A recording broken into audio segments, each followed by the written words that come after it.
That's the simple math of how you make more money is you understand where it's coming from, you scale that, and you minimize expenses as much as you can. So know your numbers. Hello, everyone. What's up? And welcome to another episode of the Freelance Friday podcast. I'm your host, Latasha James. You can find me at the Latasha James, and today we're doing a Q&A. I love these videos.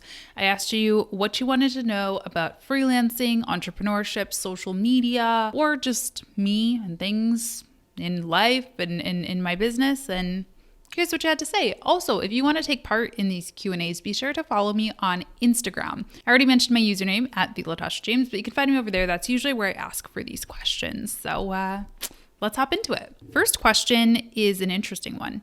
Is it necessary to learn video and photo editing skills if going into digital marketing?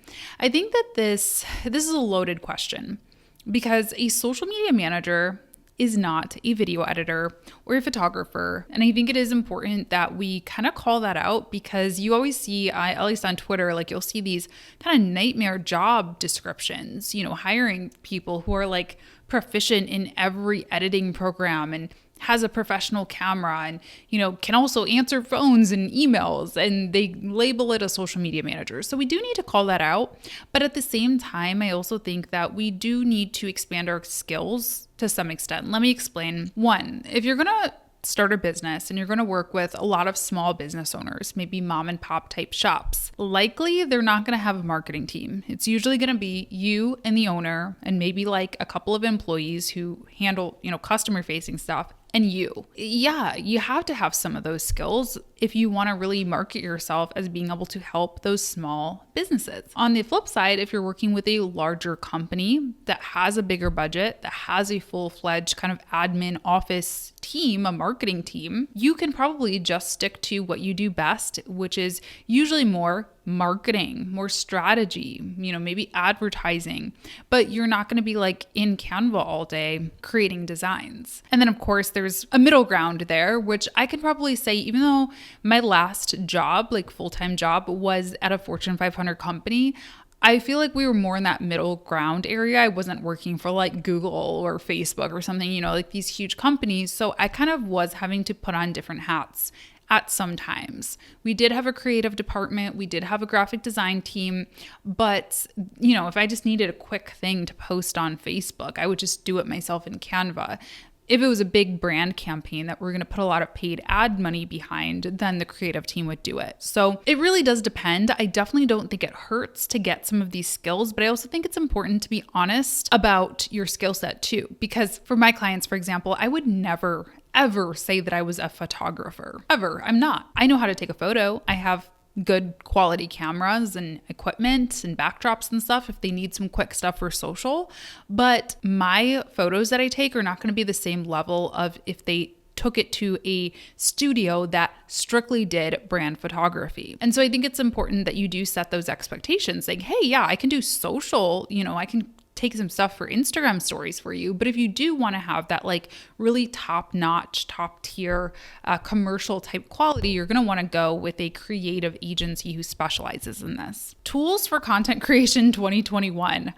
This sounds like a video name. Maybe I should do that. But what's on my computer right now? I use Final Cut Pro for my videos. I use Descript for podcasting. I actually have a whole video about how I set up the podcast, so I'll link that.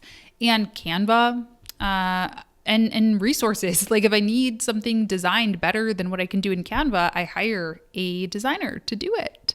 So that's kind of what I've got for that, I think. What would be the top 5 areas a new business owner should focus on? That is so broad. It's really hard to say. Okay, like the first thing I would probably say is knowing your numbers. You have to understand where your revenue is coming from. You have to have a good revenue model, and you have to understand where your expenses are going, because that's just how you make more money. Like that's the simple math of how you make more money is you understand where it's coming from, you scale that, and you eliminate or, minimize expenses as much as you can.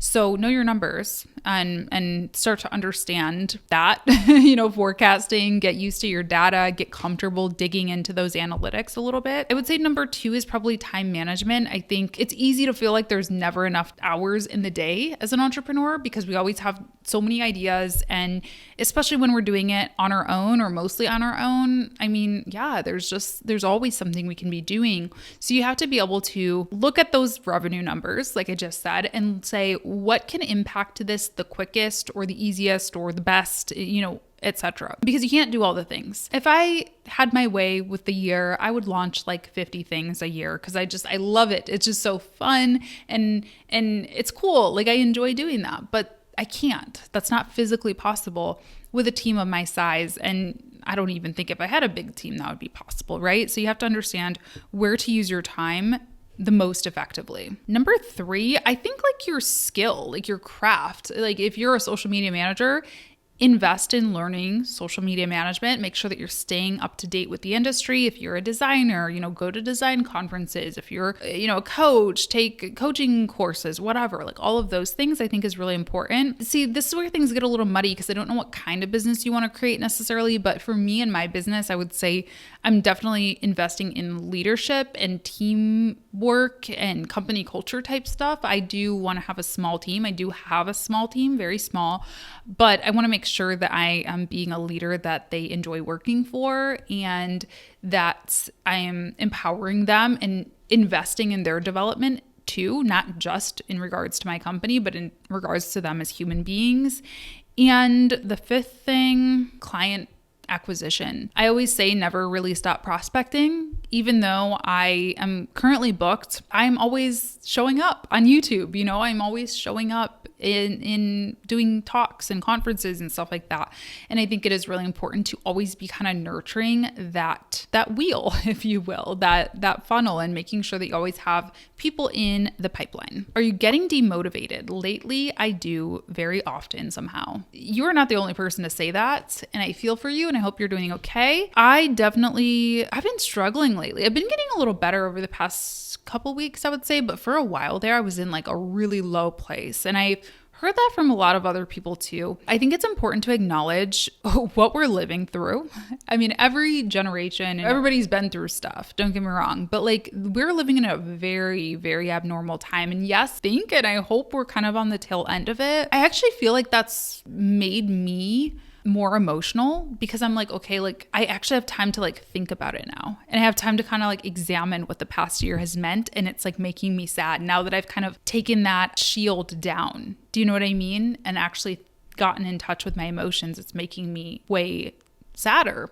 And I know you didn't specifically ask about like the state of the world and all this stuff, but I think it weighs on us. And I think as a business owner, it is important to check in with yourself regarding that stuff because it's so easy to just put on a happy face and just keep chugging, just keep trucking on. And it is important to be able to do that, but it also is, nothing is more important than mental health. Like nothing is more important than making sure that you are okay. So yeah, absolutely. And I feel you. And I think talk about it. I hope you have a support system. If you don't, join Facebook groups, talk to other people in the industry. I have a Facebook group. I have a membership group too, but I'm by no means trying to sell you that. I'm just saying if you have some type of even just a free like mastermind kind of let's get together and talk kind of group, I think that really helps just to understand that you're not alone. What advice do you wish you had gotten at the beginning of your social media career? I have a lot to say about business, and I feel like I've answered this question before, specifically about business, which I think I said take breaks or something, or like not be so hard on yourself. But as far as social media, maybe just like be less cynical in and pay more attention to trends. Like I know this is bad, but I don't like TikTok, you guys. I understand how it works. I study it from a marketing perspective because I have to, but like I do not go on TikTok. I don't like it. I think it's annoying. I think reels are annoying. No offense. I'm sorry. There are some of you who I follow who do it really well, but like most reels I think are annoying. And I know that that's not good because I think social is so forward. It's so forward moving and thinking. I would tell myself that like you gotta make yourself look a little silly sometimes and just do the things, or at least pay attention to them a little more, because it is your job. How do you get potential clients to book a discovery call? I think give value.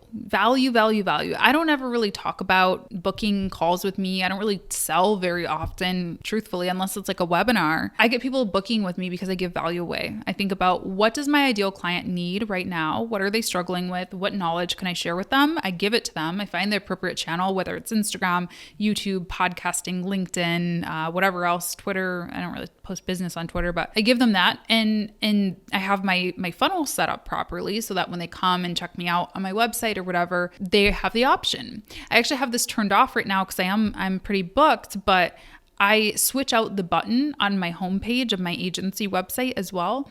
So when I am actively looking for new clients, I will put that first button on the homepage as a book a free call. So you can make it really apparent. Like, don't hide it from people. That's something I've noticed when I go to hire people, is sometimes I'm like, how the heck do I get in touch with this person? So make sure that it's very apparent. That's one tip I'll give you. You can even use it as your link in bio in like your Instagram. Make sure it's out front and center for people. Favorite view in Detroit. I actually have a video about this. I'll link it. I have a video all about my most Instagram like favorite spots in Detroit or something. That was a fun video to do. What's your advice re landing pages or sales funnels? This is a tough one again, because it's kind of really general and broad. I mean, I guess I'll say like, maybe I need to do a video or an episode on sales funnels in general, because I think that term has just become such a buzzword. I'm not saying this person doesn't know what it means, but I think people in general, for a long time, I didn't know what that meant. I was like, is this like a tool? Like, do I buy like this particular tool and then create like a sales funnel? But really what a sales funnel is I'll show the pyramid, right? People start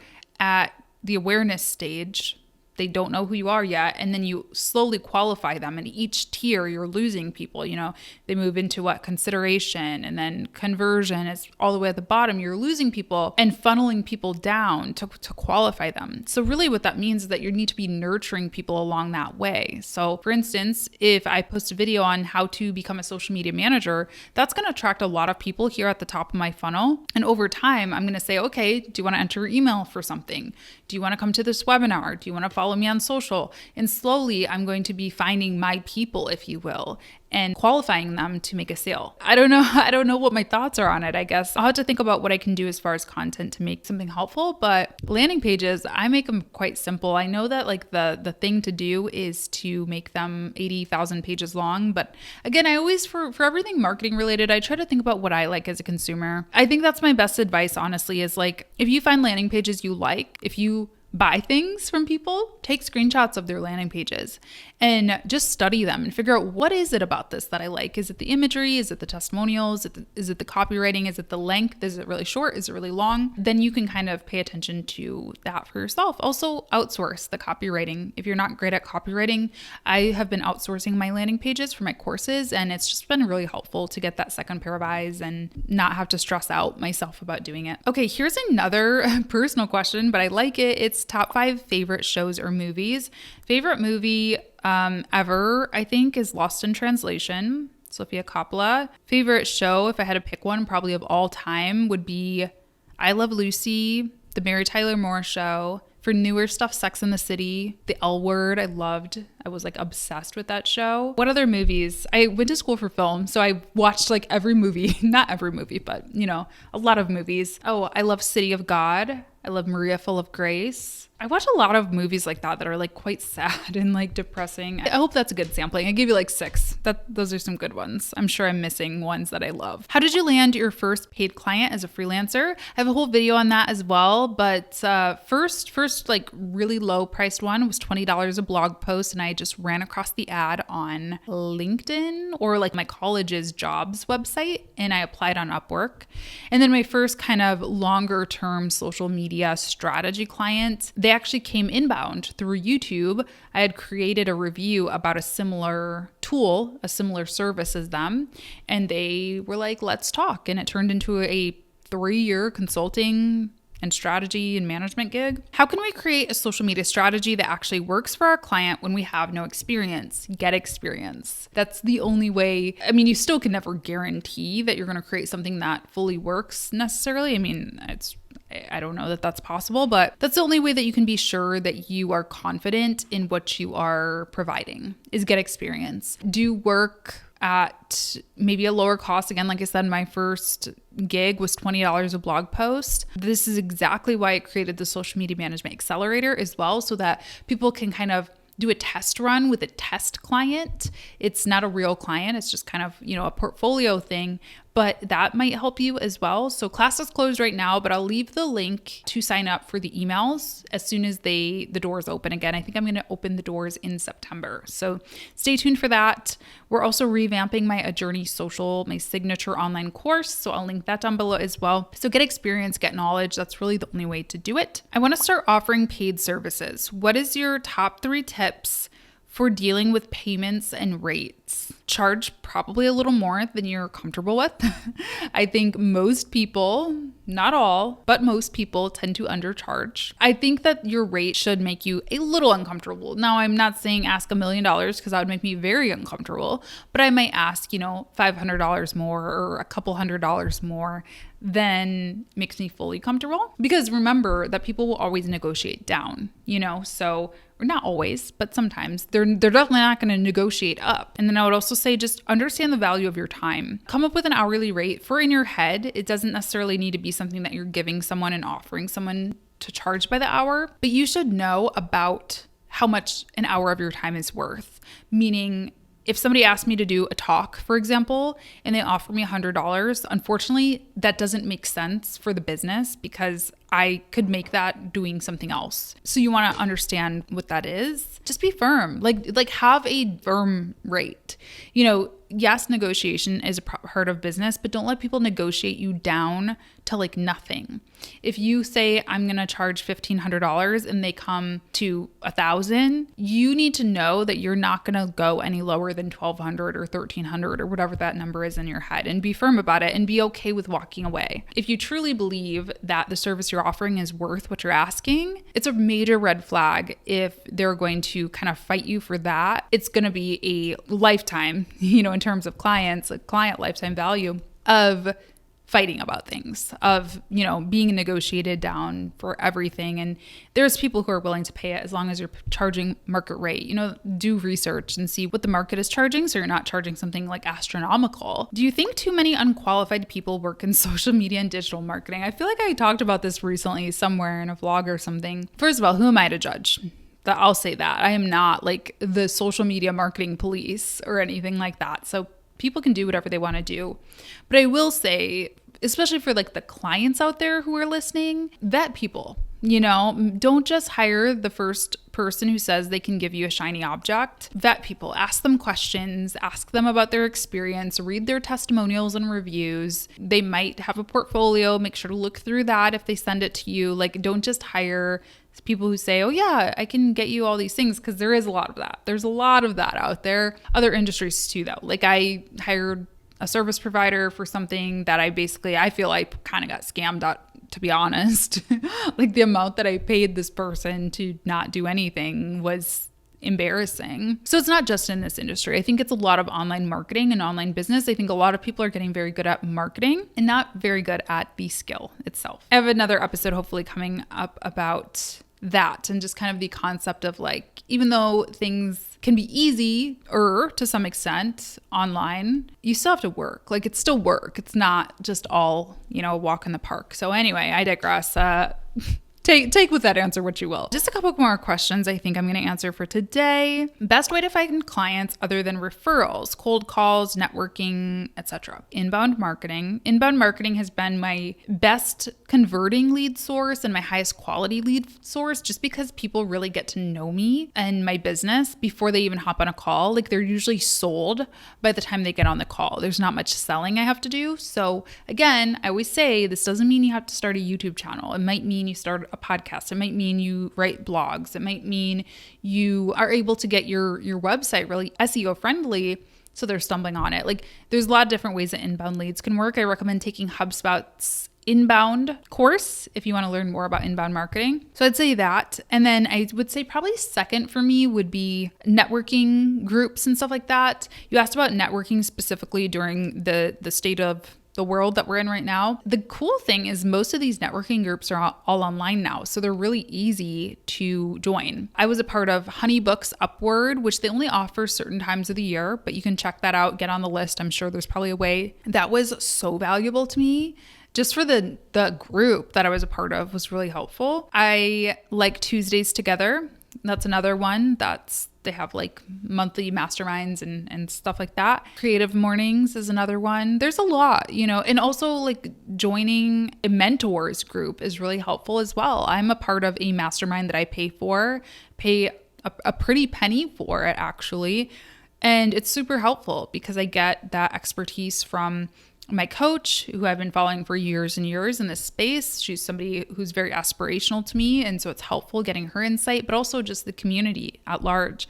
I have a community. It's called the Freelance Friday Club. I will leave a link for that down below. We meet 2 to 3 times per month. And then there's also just an open forum where you can post anything you want. And there's often job posts going back and forth on that thread, or, just kind of being that person in somebody's mind. There's people I'm envisioning their faces right now in the group. And I'm like, oh, that person is amazing at Reels. So if I know a client who needs help getting Reels created, that's the person I'm going to go to. This person works with the music industry. You just become that go-to person for referrals. The last question is a funny one, and I'm just going to humor everyone. This one says, do you think people DM before using Google? And do you find this annoying?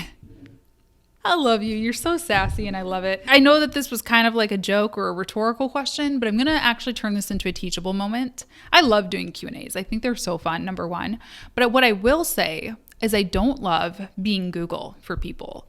I don't like it when I don't ask for Q&A questions and people just hop into my DMs or my comment box on YouTube and like talk to me like I am Google. Or when they shout out requests at me, like I am like a jukebox, like, oh, play this one next. That's just kind of a pet peeve of mine. And I don't think it's very effective. I think it's important to know how to ask questions as well, because like I said, I have a lot of questions. I always say this, I Google a lot of things as an entrepreneur. I ask for a lot of help. I ask experts for things all the time. This is a very important part of business, but I don't just go up to people and say, can you help me with my business? Or do you have any advice for business? Like if I had 5 minutes in a room with Oprah, I would not ask them, do you have any advice for my business? Oprah, how did you become a billionaire? Can you help me with that?